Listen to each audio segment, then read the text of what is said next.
Have you ever wondered if it's okay to be unhappy as a Christian? I don't mean being grumpy. I don't mean being a jerk. I mean genuinely sad. Now, I've shared this with you, so this is no surprise. I've struggled throughout my life with depression or anxiety or a mixture of both at different points. And I remember once in the middle of a really, really low season in my life, a well-meaning older Christian man said to me this, quote, "You know, this is really a spiritual issue." Now, he didn't say that to be cruel. He really wanted to help, but his words left me with this haunting question. If I were more spiritual, would I then be happier? And I struggled with that. And I think many of us have questioned and we feel this pressure. And most of us won't admit this. We assume that real believers are always cheerful. That we should walk through trials with a smile and our favorite life verse on our lips. Some of us even believe that when sadness comes, it may be a sign that something is wrong with us spiritually.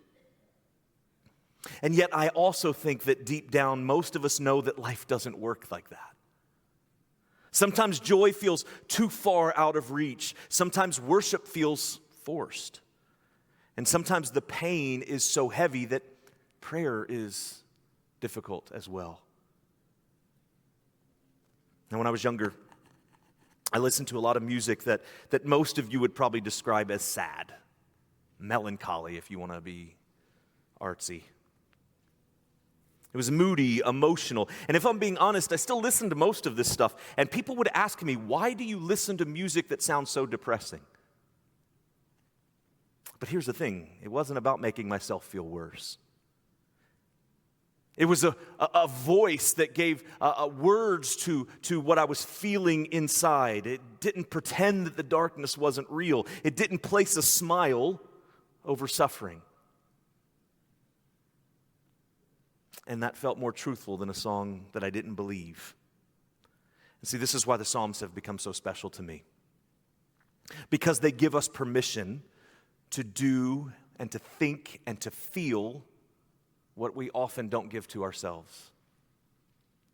Permission to be honest, to cry, to ask hard questions, to feel like everything is falling apart and still come to God and talk to Him about it. And Psalm 13 is one of those songs. It's a lament. It's a painful cry of sorrow and confusion. But it's more than that. And this is what I hope you see this morning. It is a pattern. This is showing us a faith that does not collapse under the weight of pain and suffering. It's proof that lament is not the opposite of trust. It is faith. There are more psalms of lament in the Psalms than any other type of psalm. This should tell us something.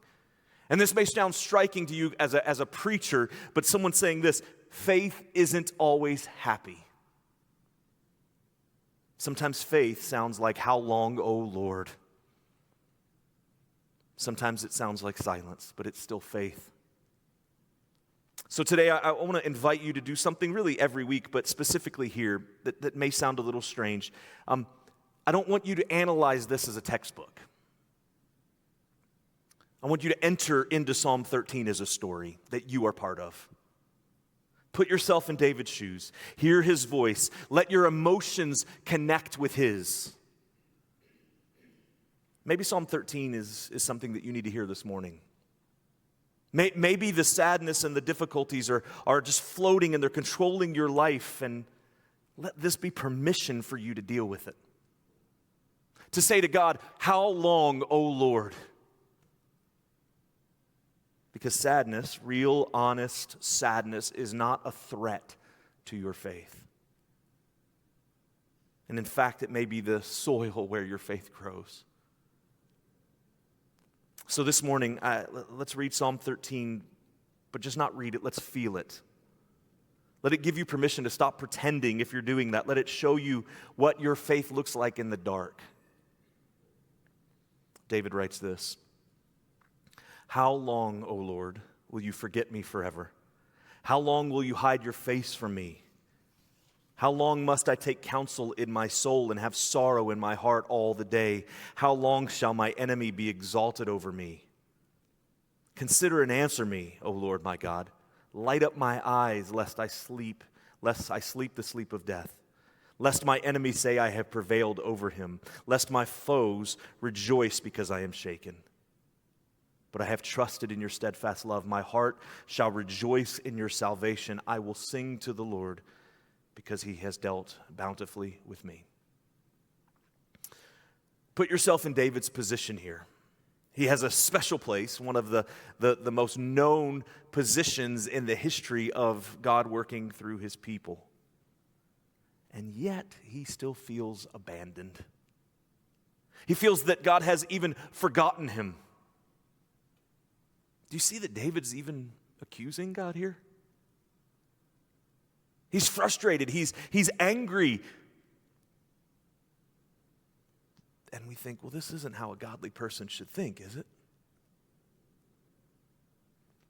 And then I start to question myself, and I'm like, have I thought this before? And the answer is, of course I have, as you have as well.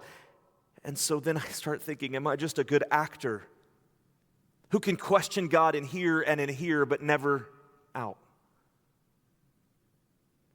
Listen to these words again. How long, O Lord, will you forget me forever? How long will you hide your face from me? How long must I take counsel in my soul and have sorrow in my heart all the day?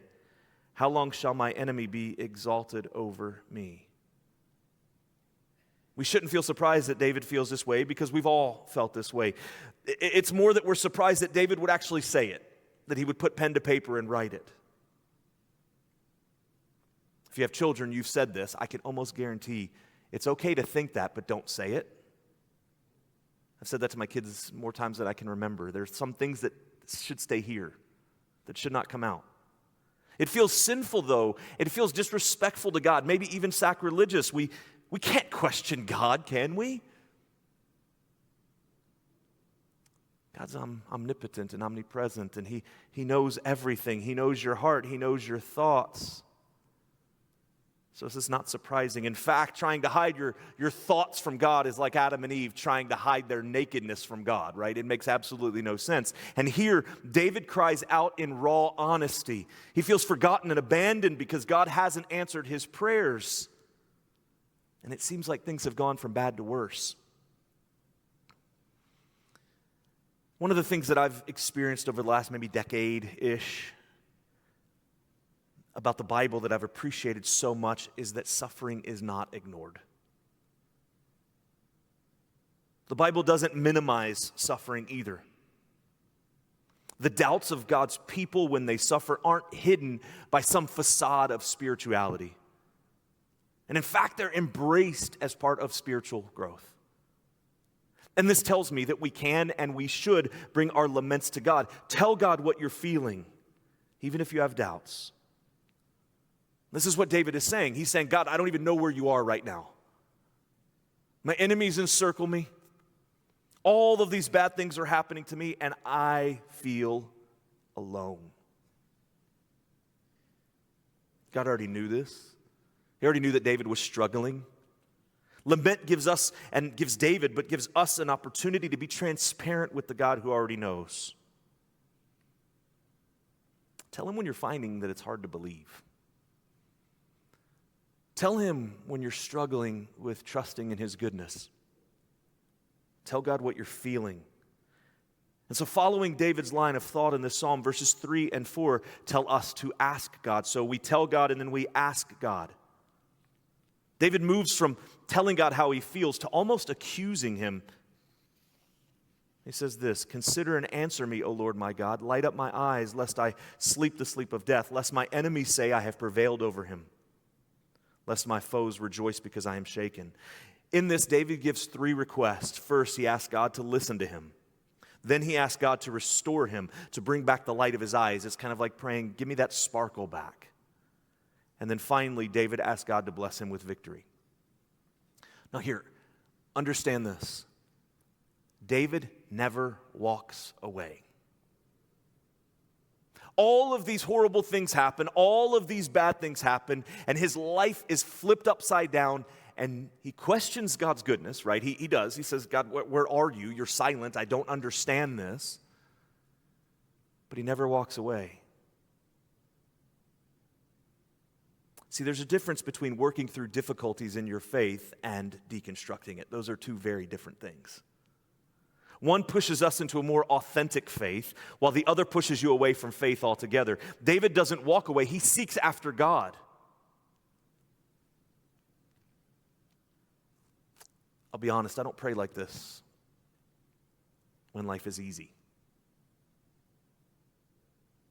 I pray like this when I'm desperate. I pray like this when I don't understand, when I'm pleading for God just to see me.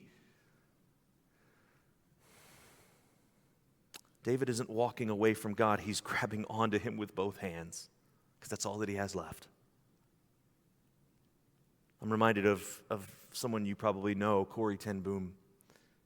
She was a Dutch Christian who helped hide Jews during the Holocaust, and she was eventually arrested and sent to Ravensbrück, which was a concentration camp.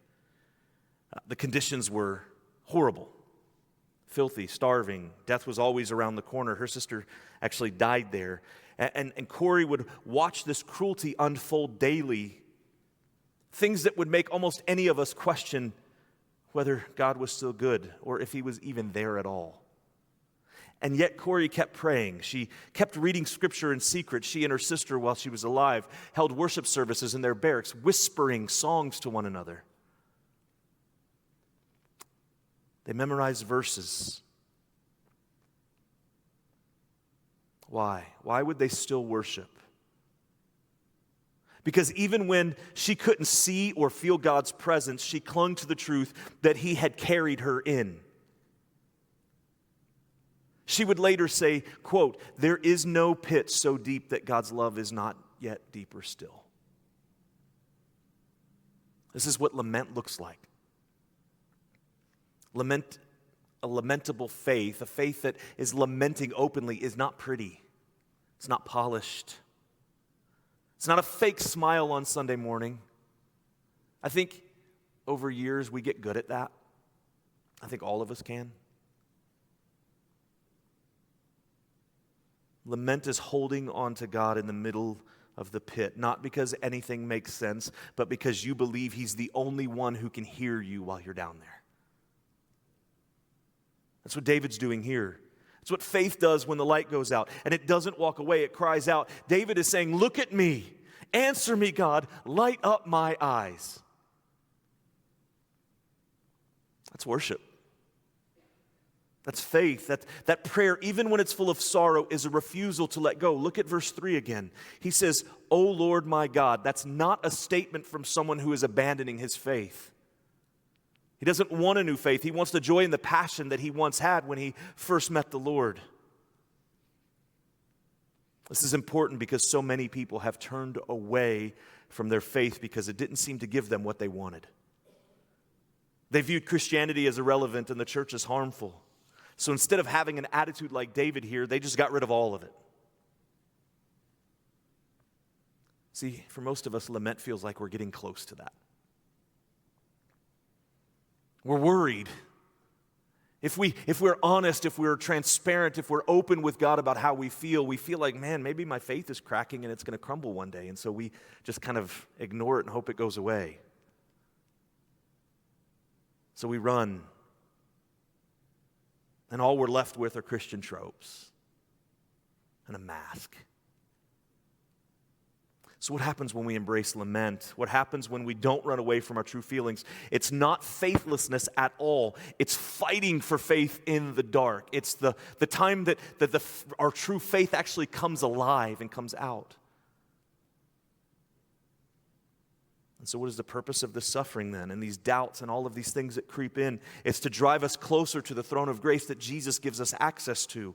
And we get to that trust because we've experienced God's goodness in our life. We have breath, we have life, we have church, we have friends, we have that taste of your favorite food, we have that emotion that you get when something happens that you've been waiting for. That kind word, that touch, we get these tastes. of God's goodness in our life. That doesn't mean we don't suffer. It doesn't mean that we won't have doubts. It does mean that we've seen God at work in our lives. Listen to David again, 5 and 6. But I have trusted in your steadfast love. My heart shall rejoice in your salvation. I will sing to the Lord because he has dealt bountifully with me. Verses 1 through 4, almost accusing God. Where are you? Can't find you. You're silent. And verses 5 and 6 say, I'm still going to sing. This doesn't mean that David gets over his struggles.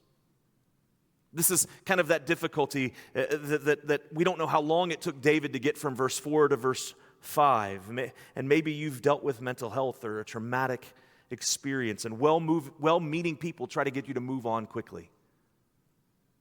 Just trust in the Lord. See, that fails to see that lamenting takes time. Verse 5 begins with David saying, even though I'm miserable now, I will still trust in God. The psalm pivots from pain to praise, not because the problem is fixed, it's because God's covenant love is certain. David sees this, that his love has always been there, even when he can't feel it. And in fact, this verse 5, it's actually, he's singing before the deliverance comes. Now, this may sound like I'm contradicting myself because earlier I talked about I don't want anybody being fake, right? Don't put on a fake smile. Don't pretend that things are okay when they're not. And yet here we see that David still sang. I'm not saying that David sang and then everything was fixed. That's certainly not. There's probably a pretty good chance that David dealt with these things throughout the rest of his life. We see this through his entire life, and his offspring were kind of a mess. Psalm 16 and Psalm 23 lead us to believe that David's hope wasn't getting cured in this life alone. It's always kind of pointing to a future hope. So then why would David say that he will sing to the Lord?